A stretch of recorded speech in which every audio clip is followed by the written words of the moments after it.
Olá, bem-vindo, bem-vinda ao nosso programa Inovatec. Hoje a gente vai ter uma conversa bem especial. Eu sou Fernanda Regueira, professora de Design Gráfico, e estamos hoje com Eduardo Souza, também professor de Design Gráfico. Eu vou deixar que ele se apresente um pouquinho para vocês, mas a nossa conversa aqui hoje vai ser sobre mercado de trabalho para o Design Gráfico. Se você já faz esse curso técnico na Escola Técnica Estadual, um polo perto da sua casa aqui dentro do Governo do Estado, você vai se familiarizar ainda mais, e se tiver na dúvida de qual curso técnico você vai escolher, vou puxar a sardinha para o meu lado. E aí já vou adiantando que nesse primeiro e depois no segundo bloco, a gente vai conversar muito sobre coisas positivas e negativas. Então a chance é ou sai sorrindo ou sai chorando. É isso, Eduardo, ou não? Com certeza. Bom dia, né, gente? Boa tarde, boa noite, seja lá quando vocês estiverem assistindo. Eu sou Eduardo Souza, eu sou professor também de design gráfico no Instituto Federal de Pernambuco, campus Recife. Nós somos lá do curso Superior de Tecnologia, então é um curso um pouco mais reduzido. E eu já trabalho com design há algum tempo, coisa de 10 anos, e dou aula há 5 anos, quase já. Então conheço várias frentes aí desse trabalho. E aí vai ser um prazer discutir com vocês, apresentar um pouco, contar um pouco da minha experiência e levantar essas questões, às vezes não tão positivas, né? Mas que são importantes que sejam de conhecimento para a gente conseguir avaliar e melhorar, né, no final das contas, as nossas possibilidades de trabalhar nessa área, que é muito rica e muito divertida e tem muitas possibilidades. Acho que a gente vai falar um bocado sobre isso, vai ser massa. Bem, então vamos começar pelo começo. Acho que uma das maiores dúvidas que a gente recebe enquanto professor, posso falar aqui pelas minhas colegas, porque o curso de design gráfico do Governo do Estado, o EAD, é todo formado por mulheres, somos todas professoras. A gente não deixa outro professor entrar. Quando vê o currículo, menino, não entra. E uma das coisas que os meninos mais perguntam é área de atuação, né? Quais são as frentes no qual a gente pode atuar? É só em termos de cartaz mesmo? A gente pode fazer ilustração, a gente pode trabalhar com motion, a gente pode trabalhar em estúdio, porque mantém-se um pouco dessa romantização, né, nesse cenário do imaginário, inclusive do que a gente vê nos filmes e tudo mais, que o ideal é um estúdio, né? Estúdio, assim, com aquela vibe de Google, né, do Instagram, então, puffs, muitas coisas coloridas, etc e tal. Mas a gente sabe que, na realidade, nem sempre a gente vai encontrar esse lugar tão próspero, especialmente depois da pandemia, né? Tá, então, possibilidades de trabalho, né?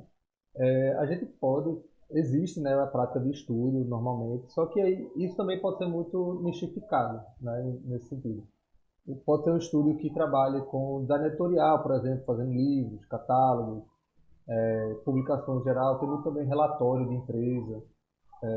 Também se trabalha muito em agência de publicidade, por exemplo, fazendo todo tipo de artefato, assim, Todo para tipo mesmo. todo tipo mesmo. A agência de publicidade aparece de tudo.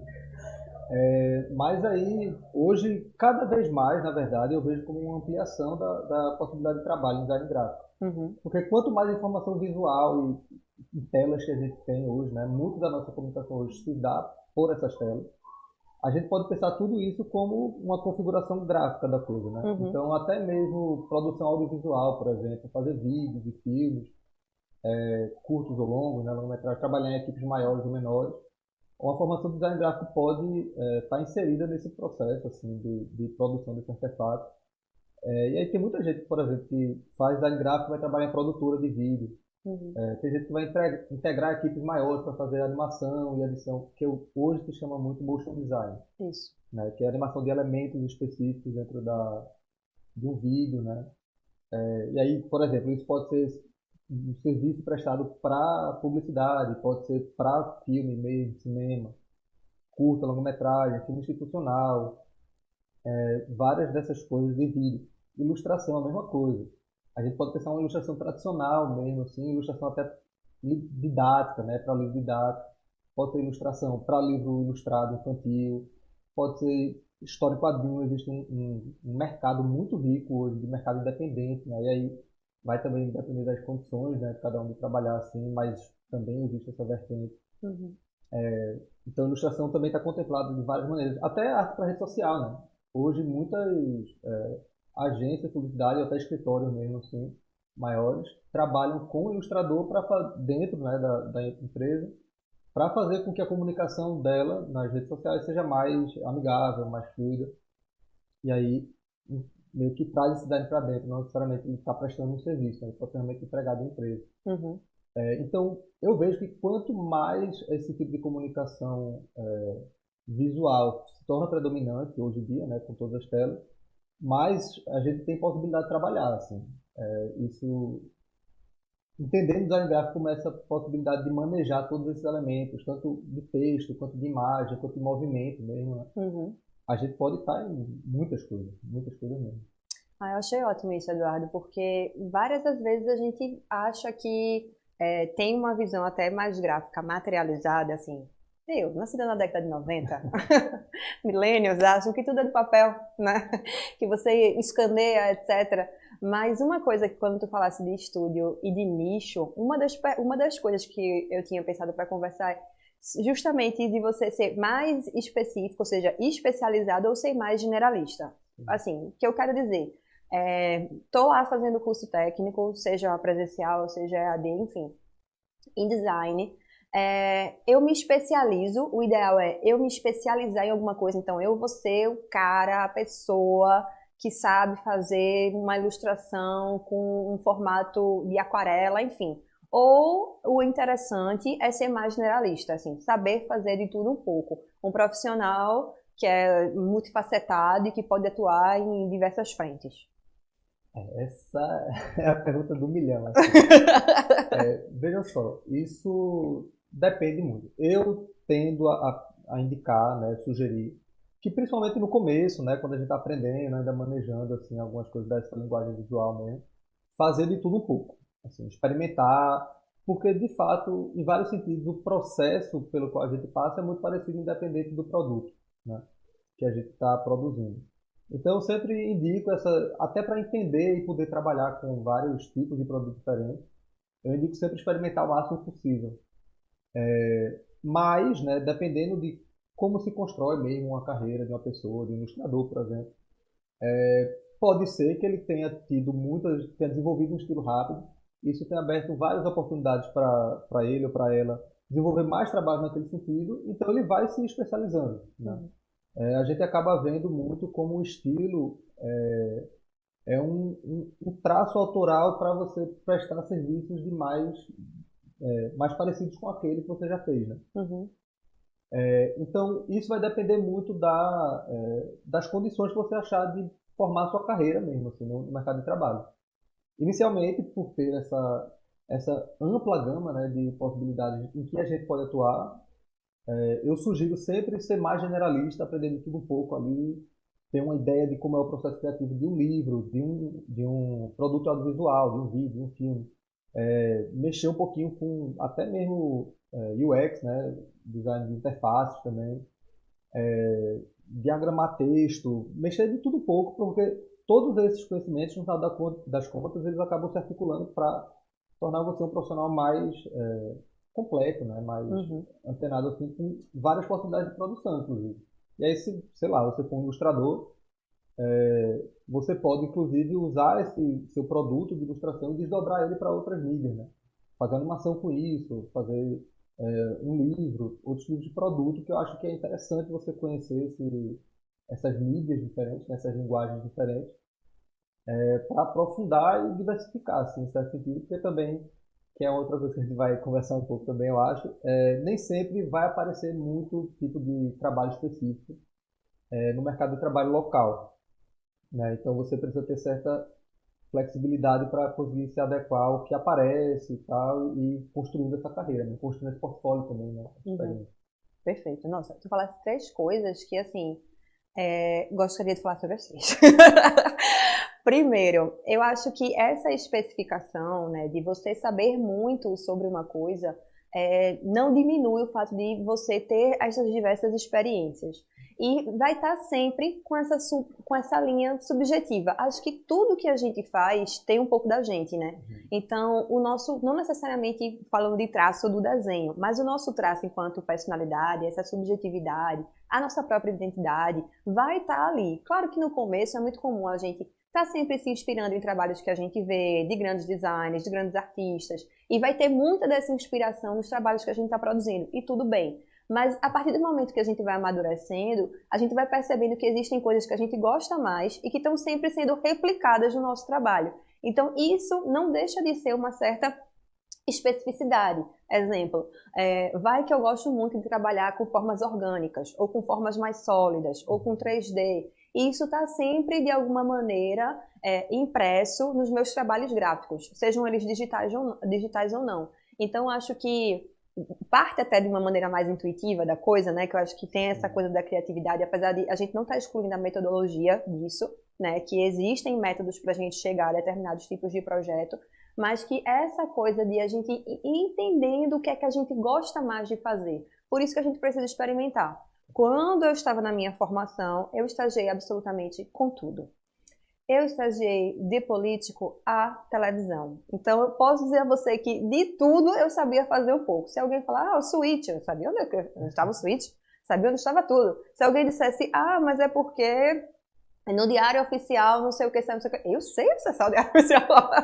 Então, eu soube fazer tudo isso. E interessante que quando acabou essa jornada acadêmica, depois de ter tido experiências diversas em diversos lugares, eu disse, isso aqui eu não gostei.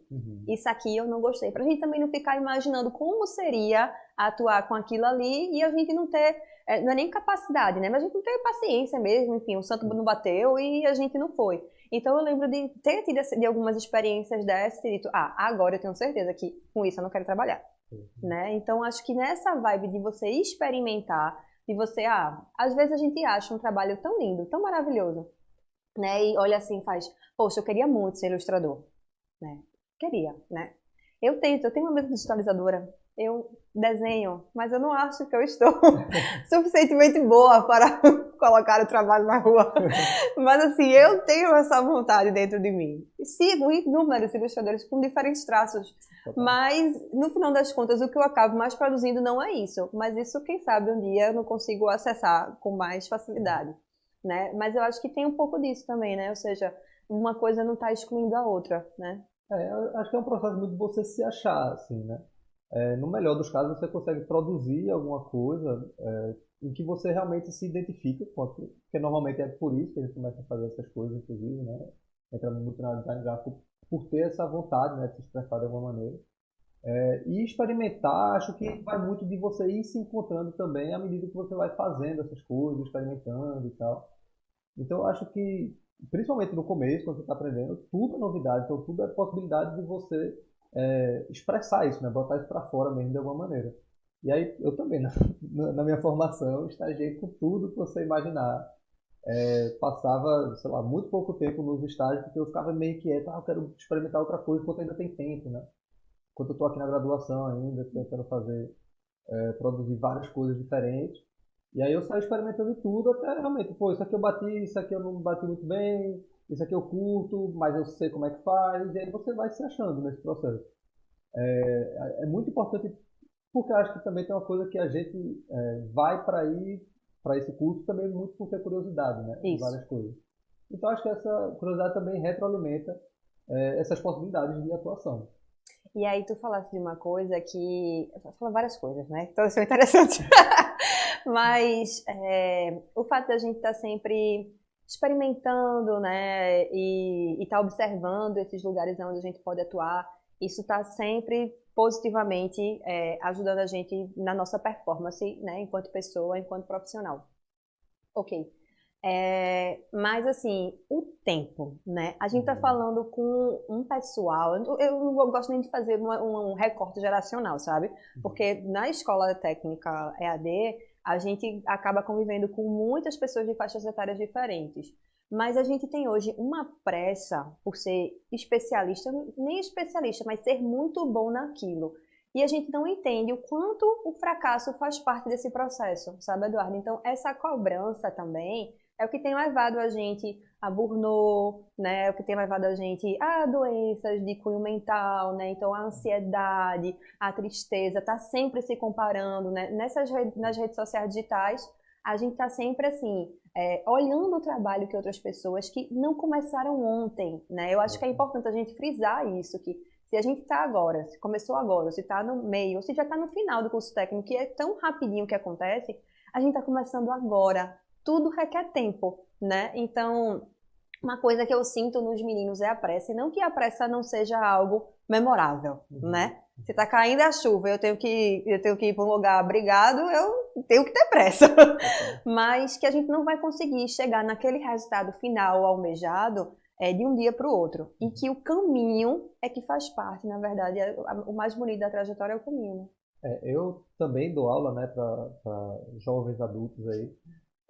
E eu sinto também essa coisa muito da pressa e principalmente desse ecossistema, né, informacional das redes sociais e tal, e dessa sensação de comparação o tempo todo. Mas é isso, uma coisa que eu sempre falo é tudo que vale a pena fazer demora tempo. Ah, adorei, vou pegar. Sempre, sempre, sempre. Vou usar agora. E outra coisa também que eu falo também, dependendo do meu humor, se fosse fácil todo mundo fazia. Mas é isso, você precisa também. E aí, acho que isso tem muito a ver com como eu falo dessa ideia de experimentar. Experimentar muita coisa não significa fazer coisas muito rápido. São coisas diferentes. E fazer tudo ruim, né? Não fazer tudo ruim. Não. Experimentar significa você se dedicar muito a algumas coisas, né? Às coisas que lhe aparecem, que você tem vontade, que você já tem uma inclinação.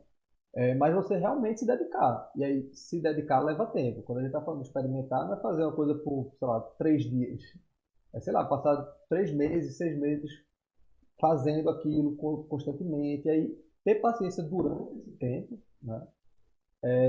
Para entender que é um processo. Isso. Né? Que vai dar errado nesse processo. Que né? é ótimo que dê errado. Isso. Quanto mais rápido der errado, melhor. Isso é outra coisa que eu falo também. Muito sala de aula. Porque é isso, a gente não nasce sabendo e a gente não vai fazer de uma hora para outra. Mas para conseguir desenvolver é difícil. Né? E principalmente tendo essa relação que a gente tem muito, de novo, de se expressar, então tem uma identificação pessoal muito grande, que não é desprezível, mas isso torna o processo também um pouco mais tortuoso às vezes. Assim. E aí tem vários estudos, né, escritos mesmo assim, sobre o processo criativo, que a gente poderia levantar também, que uma marca muito forte desses estudos é justamente que é difícil você colocar para fora esse tipo de coisa, né? E se a gente está pessoalmente relacionado com esse trabalho, isso traz benefícios e dificuldades, assim. Então é saber lidar com isso um pouco. Estar nas redes sociais é um desafio por isso, assim. Você tem que saber dosar isso, porque pode ser uma fonte de inspiração muito grande você descobrir novas linguagens visuais, novos modos de fazer, tutoriais de todo tipo, assim, né? Como usar um programa ou um material, mas também pode ser um lugar muito prejudicial nesse sentido, né? Você parece tudo muito imediato, tudo muito fácil. E aí se você tenta uma vez e não consegue, e nunca vai conseguir primeiro, né? Você já se sente muito frustrado, né? E aí fica um conflito uma dissonância, né? Muito forte. Isso. Por isso a importância, assim, de também sempre ir para as bases, né? Então, poxa, se fulano ficou especialista, vamos falar até em termos de audiovisual mesmo, né? A gente vê um vídeo no TikTok, ou enfim, ou em qualquer outra plataforma dessa. E a gente olha e faz, nossa, agora tá na moda fazer como se fosse um álbumzinho giratório. E aí você vai lá, joga no YouTube para saber como você vai fazer aquilo em qualquer aplicativo que você tiver de edição de vídeo. Mas veja, aquela pessoa só conseguiu pensar naquilo, fazer uma outra coisa, porque ela domina muito a ferramenta da edição de vídeo e está sempre ali cutucando, mexendo. Então, coisas que a gente vê em software de edição que a gente usa naturalmente no trabalho, seja o Photoshop, o GIMP, enfim, e por aí vai, porque a gente conhece muito, domina muito aquela ferramenta e a gente consegue fazer alguma coisa diferente, né?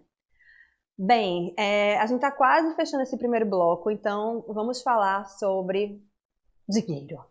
Vamos falar sobre moedas. Moedas caem em cima da gente, né? E aí? A gente vai passar fome sendo designer? Veja, depende. Depende de muitas O coisas. pão a gente consegue comprar? É isso que a gente quer saber. Consegue pagar a energia? É complexo. É complexo. Uma discussão que sempre rola muito, assim, sempre é uma dúvida muito premente, eu acho que é a precificação do trabalho, né? Isso. E isso, eu nunca vi uma resposta definitiva para isso, assim.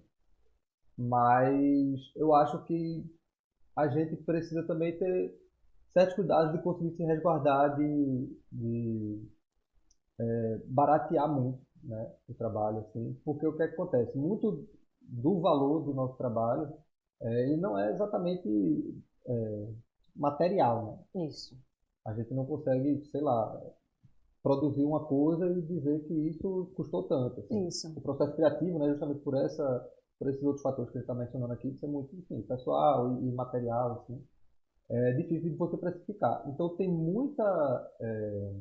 uma boa parte desse valor, que a gente poderia chamar de um valor agregado, assim, vem também de quem fez, né? Uhum. Assim, dessa carreira, do nome que a pessoa tem, da experiência que ela carrega. Então, naturalmente, assim, quanto mais experiente a pessoa que fez for, mais caro vai ser o trabalho dela, né? Isso. Porque ela tem mais bagagem e tal. E depois a experiência também, né? Se já atendeu cliente tal, não Isso, consegue mais baixar o preço. Não vai mais fazer exatamente. por R$ 50. Exatamente. E aí tem toda essa construção. O grande problema é que, às vezes, a barreira para quem está entrando é muito alta, né? E aí quem está entrando precisa se submeter a certas situações muito de precarização, assim, para conseguir entrar nesse mundo e começar a construir essa carreira, né? Uhum.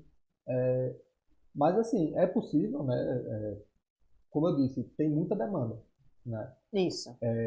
Só que principalmente nesse começo, a gente tem um papel muito importante também, quase que didático, de explicar para a pessoa que está querendo nosso serviço qual é a importância do nosso serviço. Isso, era isso que eu ia falar. Argumentos, né? Isso, Argumentos de venda, que nem argumentos de compra. exatamente. Né? Se a gente, se fôssemos aqui designers de produto, né, que construíssemos mobiliários, a gente ia estar dizendo, tá vendo esse acabamento aqui?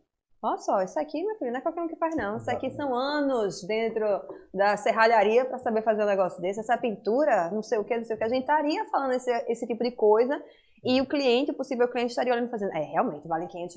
Essa mesinha realmente tá maravilhosa. Mas aí cabe também um pouco a gente, por isso essa demanda acadêmica da graduação faz tanta diferença, né? De dizer, ó, isso aqui, se você pegasse um profissional, aquela história, né? Vai numa gráfica, né? Meu Exatamente. sobrinho faz, nossa, meu sobrinho Exatamente. faz é sempre terrível, né? Mas se meu sobrinho faz, não faz tão bem quanto eu faço, Exatamente. né? Que já tenho essa carreira aí consolidada, digamos assim. Exatamente. Aí você precisa realmente explicar, né, a pessoa por que é diferente, né, do trabalho do sobrinho, por exemplo. Isso é uma figura muito recorrente, né? Quem é esse sobrinho? Quem começou essa história? Onde Pesquisem. vivem, É né? onde vivem. Eu quero ir atrás desse sobrinho para saber por que ele cobrou tão barato para fazer aquela marca. E também um outro fator também assim, que eu acho importante levantar é para quem você está fazendo, né? E aí, digamos, você está fazendo para alguém que tem um standzinho na feirinha da feira municipal, assim. Você, obviamente, não vai fazer um sistema de identidade visual enorme para essa pessoa, porque ele só tem a vendinha dele ali. E Isso. aí você precisa realmente adequar o seu trabalho àquela demanda, né? Às vezes a gente vem com Uma sede. uma sede de fazer um grande sistema de identidade visual, mas não é aquilo que aquela pessoa está precisando, né? Isso. E aí você acaba precarizando o próprio trabalho, porque você faz mais trabalho do que Isso. precisa, e aí aquela pessoa não vai usar porque não precisa, e aí Isso. você acaba culpando a pessoa Ou por não seja, usar o fica trabalho. uma bola de neve no qual todo mundo sai perdendo. Exatamente. Nos e-books a gente fala muito isso, né? Eu adoro os meus exemplos, que são sempre relativos à comida. Sempre. Porque não existe nada melhor do que comer. Tá? Um restaurante tem um cardápio, o negócio é sempre nesse sistema. E aí, quando a gente está conversando, vai fazer um cardápio para uma pessoa, né? Uma pequena lanchonete, coisa do tipo, vai fazer um manual de identidade visual para isso? Não tem necessidade, né? Se a pessoa só vai usar aquele cardápio, não quer dizer que aquela empresa ali não pode se estruturar depois, se transformar numa grande rede alimentícia, né? Mas cada coisa no seu tempo. Exatamente. É isso? Bem, estamos terminando o nosso primeiro bloco. Fiquem aí que tem mais conversa com o Eduardo. E a gente vai conversar sobre um livro muito massa que ele traduziu. Bem, não vou dar spoiler. Vai ter um comercialzinho e daqui a pouco a gente volta.